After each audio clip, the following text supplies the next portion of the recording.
1 0 lift off normal.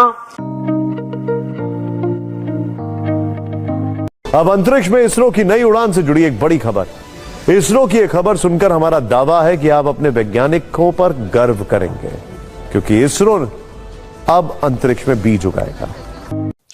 India has launched a new mission that it calls a vital stepping stone in its bid to become a space superpower. इस platform के जरिए at least मैं तो मुबारकबाद देना चाहूंगा India को, उनकी हुकूमत को, ISRO को और पूरी उनकी आवाम को कि एक बहुत बड़ा लैंडमार्क उन्होंने अचीव किया है। 4 3 2 1 0 भारतीय अंतरिक्ष अनुसंधान संगठन यानी इसरो ने 30 दिसंबर को अपना बेहद अहम अंतरिक्ष डॉकिंग प्रयोग स्पेडेक्स मिशन को सफलतापूर्वक लॉन्च किया। यह लॉन्चिंग श्रीहरिकोटा के सतीश धवन अंतरिक्ष केंद्र से निर्धारित समय पर रात 10 बजे किया गया, जिसके बाद इसरो ने बयान जारी कर कहा कि भारत के अंतरिक्ष कार्यक्रम में ये एक महत्वपूर्ण मील का पत्थर है। इस मिशन के जरिए भारत अंतरिक्ष डॉकिंग तकनीक वाला दुनिया का चौथा देश बनने की ओर अग्रसर है। नमस्ते दोस्तों, आप देख रहे हैं भुवन सबर एवं। तो दोस्तों, भारतीय अंतरिक्ष अनुसंधान संगठन इसरो ने सोमवार को अंतरिक्ष क्षेत्र में एक और लंबी छलांग लगाई। इसरो ने सोमवार रात 10 बजे श्रीहरिकोटा के सतीश धवन अंतरिक्ष केंद्र से स्पेस डॉकिंग एक्सपेरिमेंट स्पेडेक्स को लॉन्च किया। इसे PSLV C-60 से रवाना किया गया। इस साल के अपने आखिरी मिशन में इसरो अंतरिक्ष में 2 यानों या उपग्रहों को डॉक, जोड़ने और अनडॉक अलग की क्षमता का प्रदर्शन करेगा। मिशन की सफलता पर भारत दुनिया के चुनिंदा देशों अमेरिका, रूस और चीन के विशेष क्लब में शामिल हो जाएगा। पाकिस्तान मीडिया इसरो तारीफ किया और कहा दुनिया सोती रह गया और भारत की इसरो इतिहास रच गया। स्पेडेक्स मिशन लॉन्च कर दिया गया है इंडिया की तरफ से, इसरो की तरफ से, और बात कर ली जाती है इस बारे में कि अभी तक इंटरनेशनल स्पेस स्टेशन बनाने वाली पूरी दुनिया में सिर्फ 3 कंट्रीज हैं जो कि सक्सेसफुल हो चुकी हैं, USA, रशिया एंड चाइना। क्या इंडिया इस दौर में चौथी स्पोर्ट जो है वो हासिल कर सकेगा? बहुत सारी बातें करनी बाकी हैं। 10 दिन की ड्यूरेशन है कि इंडिया इस मिशन में सक्सेसफुल होगा या नहीं। बहुत ही एक्सपेंसिव मिशन होता है। बहुत सारी कंट्रीज ऐसी हैं जो शायद इसको एंथुजियास्ट तो ज़रूर करती होंगी, लेकिन उनके पास फंड्स नहीं है। लेकिन जिनके पास फंड्स हैं उनमें से भी बहुत कम ऐसी कंट्रीज हैं जो इस दौर में सक्सेसफुल हुई हैं।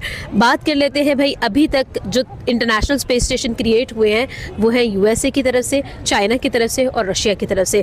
इंडिया ने 350 करोड़ इंडियन रुपीस का ये मिशन लॉन्च किया है जिसका नाम है स्पेडेक्स मिशन, जो कि एक इंटरनेशनल स्पेस स्टेशन बनाने की काविश है। मैं आपसे सवाल की तरफ आऊंगी और ये पूछूंगी कि इसरो की तरफ से बेशुमार कामयाबियां हमने पास्ट में देखी, उनको स्टडी किया, उनको सुना भी। आपका क्या ख्याल है कि ये जो स्पेडेक्स मिशन है ये इंडिया को किन हाइट्स तक लेके जाएगा अगर हम इंटरनेशनल स्पेस ऑर्गेनाइजेशंस की बात करें? तो अगर हम देखें जाएँ तो इसमें इंडिया में जो है IT बहुत स्पीड से वर्क कर रही है। देखा जाए ना, मतलब एशिया में शायद नंबर 1 पे जा रहा है, नंबर 2 पे पहले शायद चाइना या रशिया ही है ना।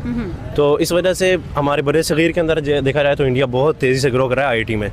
अब देखा जाए पाकिस्तान में तो बिल्कुल भी नहीं, IT बिल्कुल कम है, और बाहरी मुल्कों में भी जा रहे हैं तो इंडिया ही जा रहा है, USA में भी जा रहा है। तो IT के जितने भी प्रोफेसर हैं वो ज़्यादा इंडिया के आ रहे हैं। यूट्यूब पे भी कोई चीज़ सर्च करो तो इस मिशन के बारे में तो इंडिया सबसे पहले आता है ना। तो इस वजह से इस तरह देखा जाए तो इंडिया बहुत आगे जाएगा और पाकिस्तानियों को भी कोशिश करनी चाहिए कि आगे निकलें। और इनके पास स्टूडेंट भी नहीं है, ना ही अच्छे टीचर हैं। बस ये देखा जाए कि IT की जो बुक्स हैं आज से 15 साल पहले इंडिया में पढ़ाई जा रही थी, वो अब पाकिस्तान में आके वो हमें पढ़ाई जा रही है। ये देखिए कि 15 साल पहले पढ़ाई गई थी, वो 15 साल पहले वो करिकुलम पढ़ चुके हैं जो हम अब पढ़ रहे हैं। हाँ, हम अब पढ़ रहे हैं। हाँ। वो प्रैक्टिकल करके कामयाब भी हो गए हैं। मतलब पहला नहीं स्टेप उनका, दूसरा नहीं, जो तीसरा चंद्रयान अब उनका कामयाब हो गया, सक्सेसफुल हो गया ना उनका। इसके ऊपर मैं सबसे पहले एक बात कहूँगा, आप USA, चाइना और रशिया की आपने बात की है। आप USA को देखें सुपर पावर, इकोनॉमी वाइज देख लें कहाँ पे स्टेबल है, ठीक है। रशिया को देख लें आप स्टेबल, चाइना को देख लें स्टेबल, डेवलप्ड कंट्रीज तीनों। इंडिया की अगर बात कीजिए अंडर डेवलप्ड कंट्री है। ये अभी इंडिया टोटली डेवलप नहीं हुआ, ठीक है, अंडर डेवलप्ड कंट्री है। लेकिन उसके साथ साथ आप उनकी इकोनॉमी को अगर देखें तो आई थिंक सो 2025 में 4th लार्जेस्ट इकोनॉमी।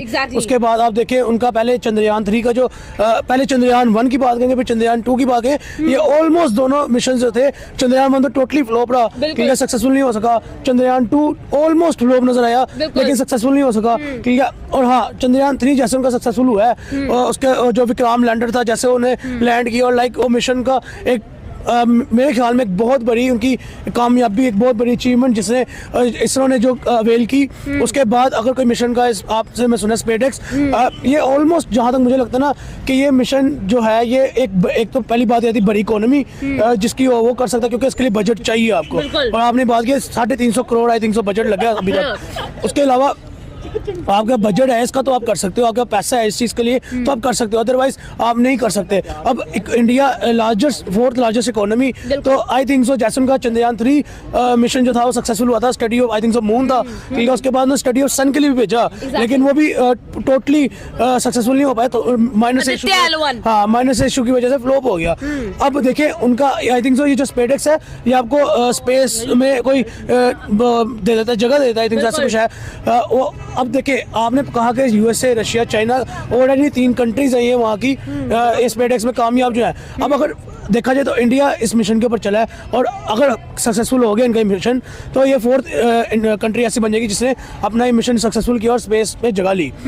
अब देखिए 2025 जो है ना आई थिंक सो इंडिया का होने वाला, क्योंकि अगर ये 4th कंट्री बन गया स्पेस के लिए तो 4th लार्जेस्ट इकोनॉमी भी बन जाएगा, ठीक है, और ऑलमोस्ट बन चुका हुआ है, ठीक है। अब 2025 के अंदर इंडिया 4th लार्जेस्ट इकोनॉमी और 4th कंट्री ऐसी जो कि स्पेस में अपनी जगह ले, इंटरनेशनल स्पेस स्टेशन बना ले, ठीक है। अब आप देखिए इससे इंडिया को बेनिफिट क्या होगा, इसरो को बेनिफिट क्या होगा, ठीक है।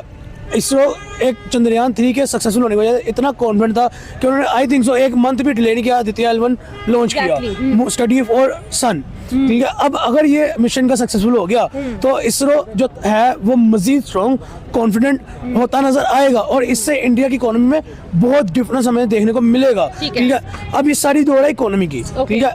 अभी ये 4th लार्जेस्ट इकोनॉमी, ठीक है। उसके बाद मे बी इस मिशन के बाद जितना इसरो कॉन्फिडेंट हो उसके साथ एक और मिशन अपना लॉन्च करे, 3rd की तरफ इकोनॉमी की तरफ दवा हो जाए, ये दौड़ चल पड़े। और नरेंद्र मोदी शुरू से ही इस चीज़ के ऊपर वर्कआउट कर रहे हैं कि इंडिया जो है कैसे सुपर पावर बनेगा, इंडिया जो है कैसे जो दुनिया की इकोनॉमीज की दौड़ में नंबर 1 पे आएगा।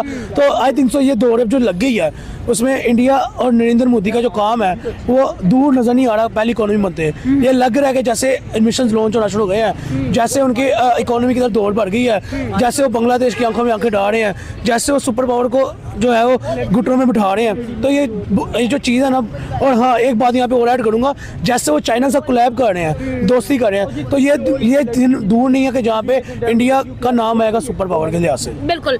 मुझे ये बताइएगा कि अगर हम लोग इंडिया के इसरो की बात करते हैं तो ISRO right now 8% of GDP India को देता है, मतलब कि वो एक प्रॉफिटेबल फर्म है।